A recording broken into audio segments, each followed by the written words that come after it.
नमस्कार, स्वागत आप सभी का हमारे वीकली शो में। और आज के इस वीकली शो जिसपे कि हम हर हफ्ते बातचीत करते हैं बाज़ार के अलग अलग विशेषज्ञों से और समझने की कोशिश करते हैं आगे का आगे आने वाले हफ्ते, आने वाले महीनों, आने वाले सालों में बाज़ार की दिशा क्या रहेगी। आज की ये चर्चा काफ़ी महत्वपूर्ण इस लिहाज से है कि बाज़ार लंबे समय से एक दायरे में फंसा हुआ है और ना नीचे की तरफ सपोर्ट टूट रहा है, ना ऊपर की तरफ से 25,000 का लेवल जो है वो टूटता हुआ दिखाई दे रहा है। लेकिन गुरुवार के दिन हमने देखा कि बाज़ार में एक अच्छी रिकवरी आती हुई दिखाई दी। क्या इस रिकवरी से संकेत मिल रहे हैं? आरबीआई की पॉलिसी के बाद अब क्या निर्णय होना चाहिए? क्या बाज़ार को एक नया बूस्टर मिल सकता है? क्या यहाँ से बाज़ार पॉजिटिव होगा? अंतर्राष्ट्रीय स्थितियाँ जो बनती हुई दिखाई दे रही हैं उसका वो बाज़ार को कब तक प्रभावित करती हुई दिखाई देंगी? इन तमाम पहलुओं पर बातचीत करने के लिए आज विशेष मेहमान हमारे साथ जुड़े हैं और हमारे साथ नीलेश शाह जी मौजूद हैं। मतलब किसी परिचय के मोहताज नहीं है और बाज़ार को इनसे बेहतर कोई समझता नहीं है। नीलेश सर, पहले तो बहुत बहुत स्वागत सर, अपना व्यस्त कार्यक्रम में से अपना महत्वपूर्ण समय देने के लिए। और आप ऐसे समय, ऐसे मुकाम पे इस समय हमारे साथ जुड़ रहे हैं। बहुत सारी जो निगेटिविटी थी वो कुछ हद तक समाप्त हुई है। ट्रेड वॉर से शुरुआत हुई इस साल की और उसके बाद से हमने देखा वो काफ़ी हद तक सेटल डाउन हुआ है। अभी भी कुछ जगहों पे कंसर्न है। फिर हमने रियल वॉर देखी भारत पाकिस्तान के बीच में। अभी क्या स्थिति दिखाई दे रही है सर? क्या बड़ी चुनौतियां बाजार के लिए अभी भी आपको दिखाई देती हैं? तो विपुल भाई, thank you for having me here. जो बाजार के लिए चुनौती है वो यही है कि मार्केट में लोगों ने एक उम्मीद पे निवेश किया है। क्या बाजार उन उम्मीदों पे खरा उतरेगा कि नहीं? जैसा आपने बताया, भारत के लिए डोमेस्टिक चुनौतियां बहुत कम हैं। ग्रोथ दुनिया में टॉप लेवल का है। Current account deficit, balance of payment, रूपी अपनी अपनी जगह पे सुरक्षित है। ब्याज की दरें, महंगाई, क्रेडिट ग्रोथ, बैंकिंग एनपीए अपनी अपनी जगह पे बहुत अच्छी है। तो चाहे करंट अकाउंट डेफिसिट देखे, फिस्कल डेफिसिट देखे, भारत अच्छी पोजीशन में है। हमारी चैलेंज ये है कि ये सारी अच्छी न्यूज़ मार्केट ने डिस्काउंट करके रखी है और अब चुनौतियां ग्लोबल लेवल पे आ सकती हैं। ट्रम्प साहब क्या करेंगे वो किसी को नहीं मालूम। उनके लिए तो यही कहना मुनासिब है, डॉन को समझना मुश्किल ही नहीं, नामुमकिन है।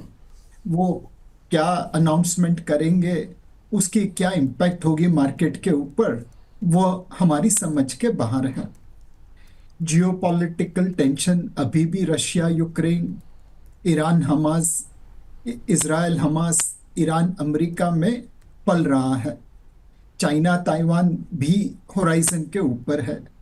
तो हमारी मार्केट के लिए बस यही है कि उम्मीद बहुत भरी है आंखों में, उस उम्मीद के अनुसार डिलीवरी हो जानी चाहिए।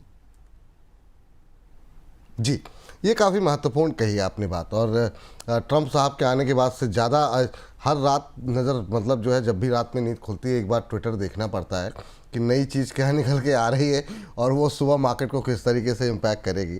लेकिन सर ये एक नया घटनाक्रम जो जुड़ा वो चाइना की तरफ से रियल अर्थ को लेकर के जो अब डेवलपमेंट सामने आ रहे हैं वो आगे आने वाले समय में क्या एक नई चुनौती हो सकते हैं? ख़ासतौर से ऑटो क्षेत्र के अंदर कई जगहों पे दुनिया के कई हिस्सों में हम देख रहे हैं प्रोडक्शन रोकने की बात हो रही है।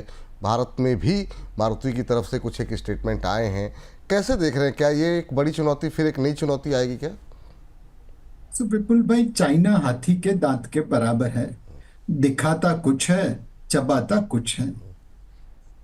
कई लोग हिंदी चीनी भाई भाई सोच रहे थे। भारत में ज्यादा थे, चाइना में शायद बहुत ही कम थे। अब चाइना का नकाब उतर रहा है। उनके पास दुनिया की सबसे बड़ी मैन्युफैक्चरिंग कैपेसिटी है, कुछ नेचुरल रिसोर्सेस भी है। चाइना का जो रेयर अर्थ है वो सिर्फ चाइना में प्रोड्यूस नहीं होता, म्यांमार से भी वह चाइना लेके जाते हैं। अमेरिका ने म्यांमार के ऊपर सैंक्शन लगाई, भारत ने उसे ऑनर किया, लेकिन चाइना अमेरिकन सैंक्शन का पूरा उल्लंघन करते हुए म्यांमार के साथ ट्रेड कर रहा है। एक इस एपिसोड का नतीजा ये निकलेगा कि अमेरिका और वेस्टर्न वर्ल्ड अपनी सैंक्शंस को सही डायरेक्शन में लेके जाने की कोशिश करेंगे। दूसरी चीज विपुल भाई, जब प्रेशर आता है तो टेक्नोलॉजी उसका कोई ना कोई सॉल्यूशन निकाल देता है। आज रेयर अर्थ का सप्लाई अगर लिमिटेड हो गया तो ऐसी और कोई टेक्नोलॉजी निकल सकती है। ऑब्वियसली कल के कल नहीं निकलेगी, 6 महीने, 12 महीने, 18 महीने शायद लगेंगे, बट इसका एक ऑल्टरनेटिव टेक्नोलॉजी ढूंढ के निकालेगी, ऐसा मेरा अनुमान है।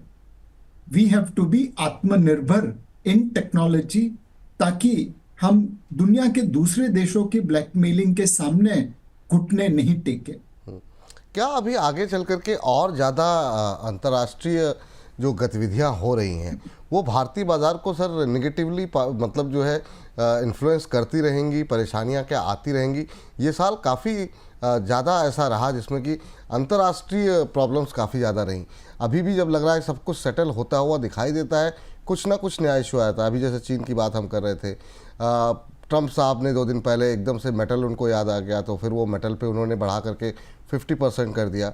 आगे क्या करेंगे पता नहीं, लेकिन आपको लगता है अभी जो बाकी का साल है इसमें भी ट्रंप साहब कुछ ना कुछ, या फिर कहीं और से वॉर की सिचुएशन भी हम देख ही रहे हैं जैसा जिसका जिक्र आपने किया, तो अभी भी क्या आने वाले समय में ये चीज़ चुनौतियाँ परेशान करती रहेंगी? 100% विपुल भाई, जब भी कोई न्यूज आएगी, कोई भी इवेंट घटित होगी, उसका रिएक्शन मार्केट में आएगा, और उस घटना का हम कैसे रिस्पॉन्स देते हैं वह मार्केट की डायरेक्शन को लॉन्ग टर्म में तय करेगा। फॉर एग्जाम्पल, अगर जियोपॉलिटिक्स की वजह से ऑयल के दाम ऊपर जाते हैं तो अपनी मार्केट में गिरावट होगी। अब अगर हम अपनी ऑयल डिपेंडेंसी कम करने के लिए सोलर एनर्जी को प्राधान्य देते हैं, न्यूक्लियर एनर्जी को सपोर्ट करते हैं, तो धीरे धीरे मार्केट एडजस्ट करने लगेगा कि हाँ, शॉर्ट टर्म में, मीडियम टर्म में भारत को ऊंचे ऑयल के दाम की कीमत चुकानी पड़ेगी, बट लॉन्ग टर्म में वह ऑयल डिपेंडेंसी कम कर देगा। तो नॉइस के ऊपर मार्केट का रिएक्शन हमेशा होगा, बट मार्केट की जो रुख है वो इनिशियल करेक्शन या इनिशियल मूवमेंट के बाद वह हम उस चुनौती का कैसे रिस्पॉन्स करते हैं उसके ऊपर डिटरमाइंड रहेगा। जी, अब जरा अपने घरेलू बाज़ार पे वापस आते हैं सर। काफ़ी सारी चीज़ें पॉजिटिव रही हैं। एक चौथी तिमाही के नंबर मिले जुले रहे, काफ़ी सारे, मतलब ये उम्मीद थी कि जिस तरह के नंबर आए हैं कि शायद थोड़े से सबड्यूड नंबर रहेंगे। आने वाले क्वार्टर से क्या एक्सपेक्टेशन है? बहुत अच्छे नतीजे नहीं रहे, पर क्या आशा की किरण आने वाले क्वार्टर से आपको कुछ दिखाई दे रही है? अभी भी डिमांड जो है वो एफएमसीजी के नंबर्स अगर हम देखें या बाकी नंबर्स देखें तो वो उस तरीके से रोबस्ट डिमांड नहीं दिखाई दे रही है। तो विपुल भाई, ऑब्वियसली जो नतीजे आए हैं उसमें कुछ नतीजे उम्मीद से नीचे हैं, कुछ उम्मीद से ऊपर हैं। एग्रीगेट लेवल की बात करें तो लार्ज कैप में उम्मीद से अच्छे नंबर आए हैं। उम्मीद से 4 से 5% ज्यादा प्रॉफिट ग्रोथ लार्ज कैप में दिखा गया है। मिड कैप में अगर कुछ गिने चुने नाम निकाल दे जहां पे अनएक्सपेक्टेड लॉस डिक्लेयर हुआ है, तो उम्मीद से 15% ज्यादा प्रॉफिट ग्रोथ दिखाया गया है। स्मॉल कैप में डिसअपॉइंटमेंट है, वहां पे उम्मीद से 3-4% कम प्रॉफिट ग्रोथ दिखाया गया है। बट ओवरऑल अब लोगों की आउटलुक बदलने लगी है।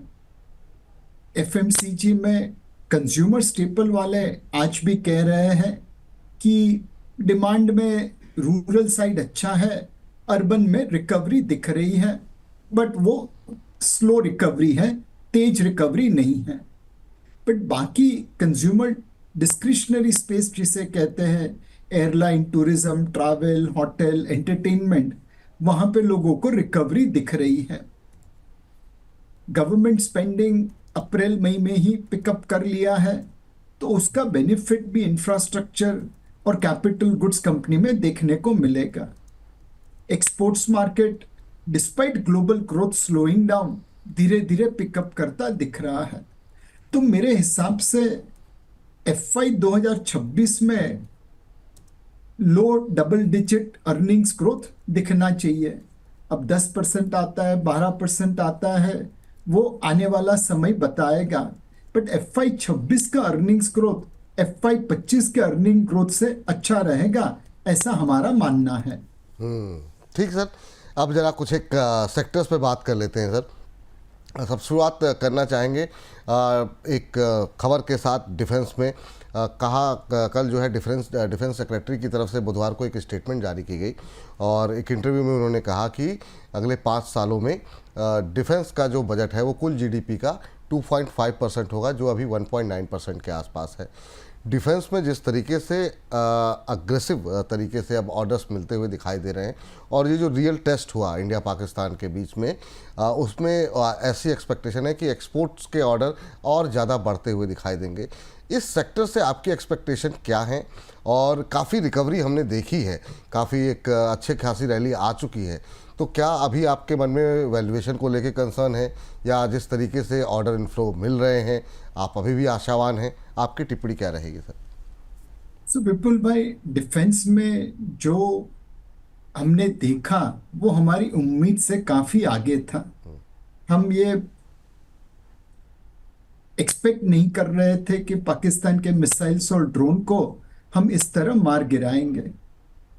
दुनिया में भले जो भी खबरें चल रही है, हमने देखा है किस तरह से पाकिस्तान के एयर डिफेंस को हमने मार गिराया। ऑब्वियसली उसकी एक बेनिफिट एक्सपोर्ट ऑर्डर में, एक्सपोर्ट मार्केट में दिखेगी। बट कंपनीज के पास कैपेसिटी होना जरूरी है कि लोकल के साथ साथ एक्सपोर्ट डिमांड को भी सर्व कर सके। सेकंड चीज, कल हमारे चीफ ऑफ डिफेंस स्टाफ ने कहा कि ये शायद पहला ऐसा युद्ध था जहां पे हमने दुश्मन से आंख के आंख मिला के बात नहीं की, एक्सेप्ट LOC जहां पे आमने सामने थे। बाकी किसी जगह इंटरनेशनल बॉर्डर पे आमने सामने नहीं आए। पूरा काम मिसाइल्स, एरोप्लेन, फाइटर प्लेन ने किया। आने वाला युद्ध भी जमीन से आसमान में लड़ा जाएगा, फिजिकल से डिजिटल या साइबर लड़ा जाएगा। ऑब्वियसली जो कंपनी उस क्षेत्र में आगे है उनको बेनिफिट ज्यादा मिलेगा। अभी हमने यूक्रेन ने जो रशिया में किया वह देखा। $1 मिलियन के प्लेन एक छोटे से ड्रोन ने उड़ा दिए। तो मेरे हिसाब से इस वक्त defence index all time high level पे है। बहुत सारी पॉजिटिव चीज उसने डिस्काउंट कर ली है। इंडियन डिफेंस कंपनी के प्रोडक्ट्स बहुत अच्छे हैं, ऑर्डर्स भी मिलने वाले हैं। बट मेरे हिसाब से यहाँ पे उम्मीद के अनुसार डिलीवरी मिलना थोड़ा मुश्किल है। तो हम लोग डिफेंस सेक्टर में प्रॉफिट बुक कर रहे हैं और कोशिश करेंगे कि इस क्षेत्र में तब निवेश करें जब वैल्यूएशन थोड़े रीजनेबल हो जाए। ठीक सर। अभी जो है मुनाफा वसूल कर रहे हैं कोटक की तरफ से, तो ये सलाह यहाँ पर दी जा रही है। और थोड़ी वैल्यूएशन हल्की हो जाए उसके बाद जो है फिर से जो है जब वैल्यूएशन हल्की होगी उसके बाद दोबारा एंट्री की जा सकती है। दूसरा सर, एक क्षेत्र अपने दर्शकों को पहले तो हम ये बता दें कि जब हम बातचीत ये रिकॉर्ड कर रहे हैं तब तक आरबीआई की तरफ से पॉलिसी का ऐलान नहीं हुआ है। तो ऐसा ना हो कि जब हम इसको ऑन एयर करें इंटरव्यू को, बहुत लोग ट्रोल करने लगते हैं कि ये आपने इसके बारे में बात नहीं की। अभी से बता दे रहे हैं कि तब तक जब हम रिकॉर्ड कर रहे हैं तब तक आरबीआई का फैसला नहीं आया है। सर 25 बेसिस पॉइंट की कटौती काफ़ी हद तक एक्सपेक्टेड है।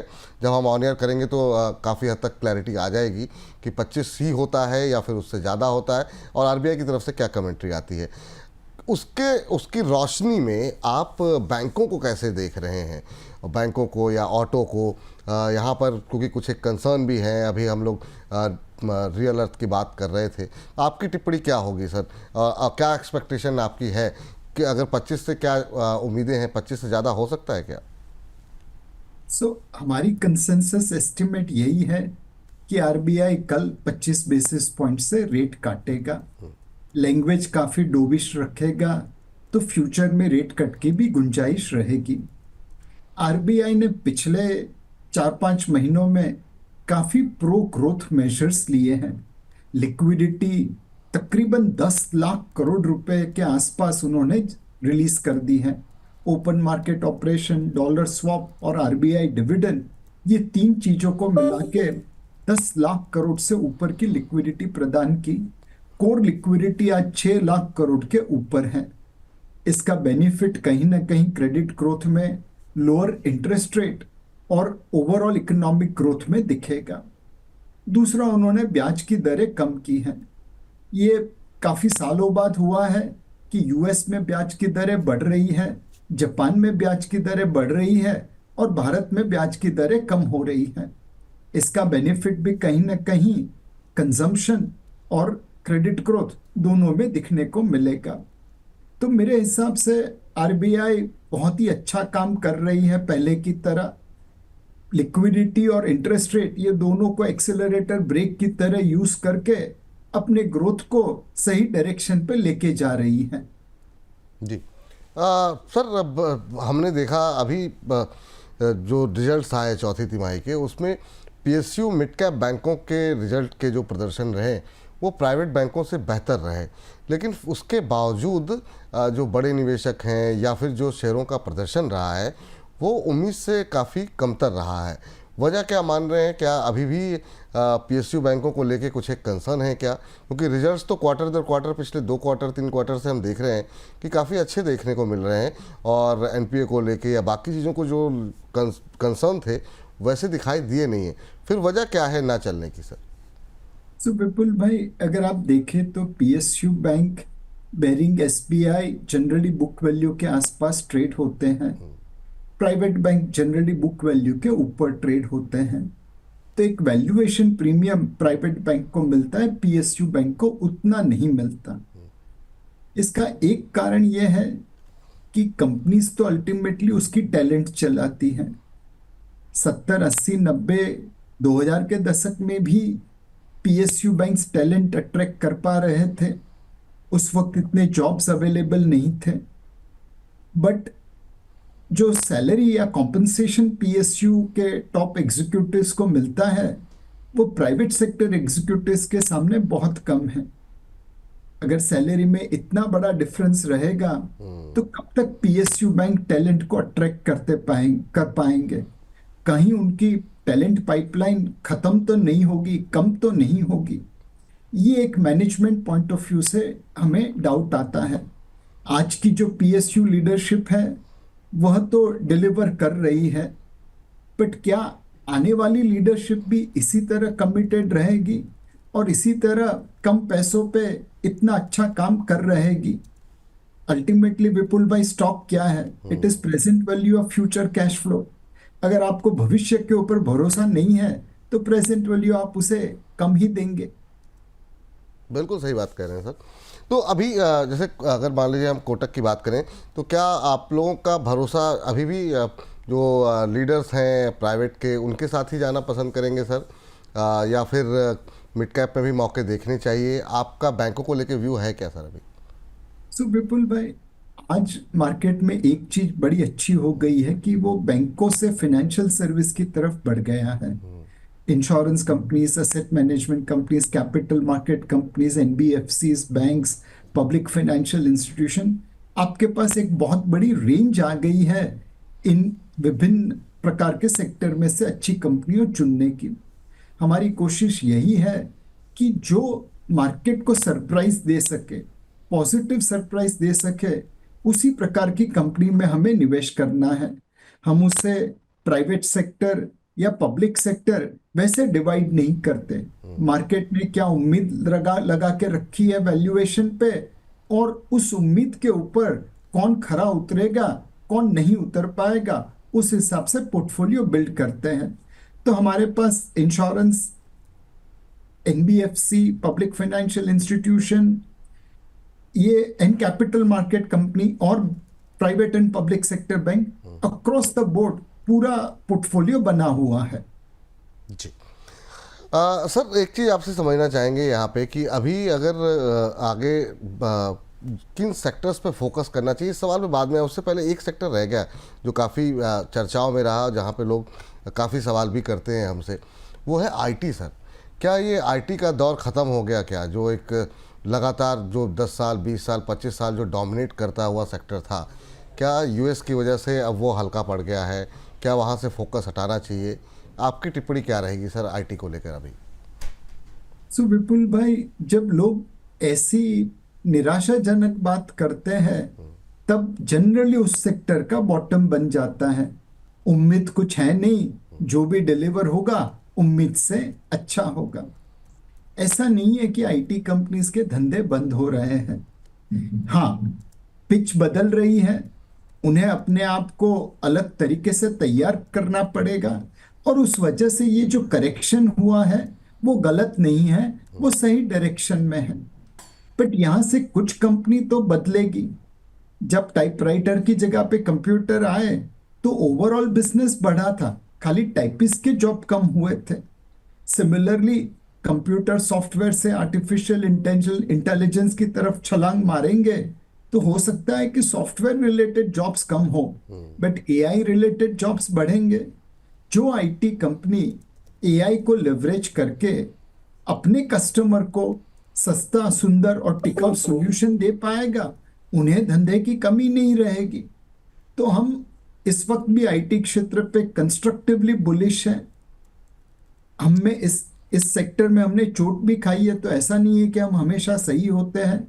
चोट खाई है, बट अभी भी हम उन कंपनीज में निवेश कर रहे हैं जहां पे हमारी उम्मीद है कि वह आर्टिफिशियल इंटेलिजेंस को लेवरेज करके मुनाफा बढ़ा पाएंगे, बिजनेस बढ़ा पाएंगे। ठीक सर।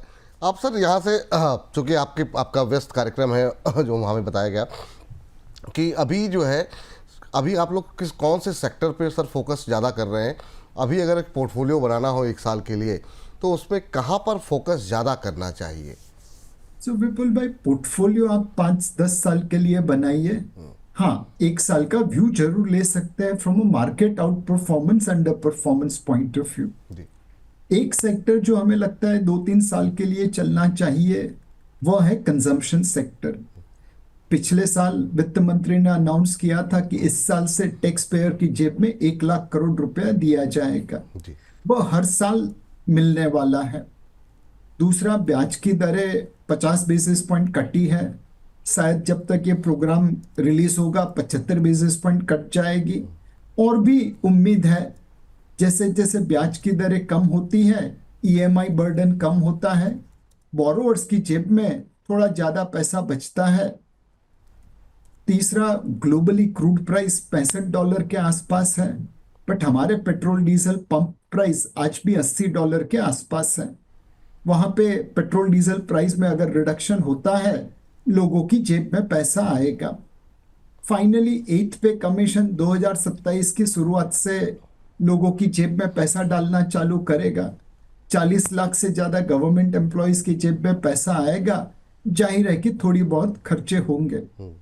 तो ये जो tax cut, EMI burden reduction, petrol diesel price cut which can happen and 8th पे कमीशन, ये सब मिला के कंज्यूमर डिस्क्रिशनरी सेक्टर को सपोर्ट करेगा।